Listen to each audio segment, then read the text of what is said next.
So if you're thinking about helping for Wonders on the Wabash and you're unsure and you're not sure what shift to sign up for, if you're an early morning person, we could use you in the morning.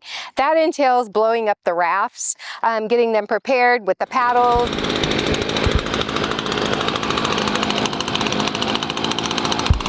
is where we prepare everything for our students. When they get here, everything will be ready.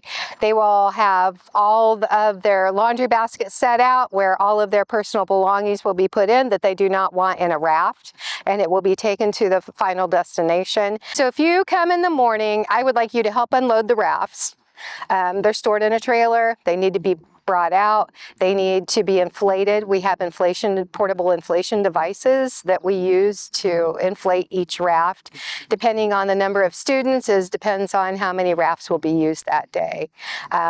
We usually put 8 to 10 paddles in each raft. Life jackets will be set out.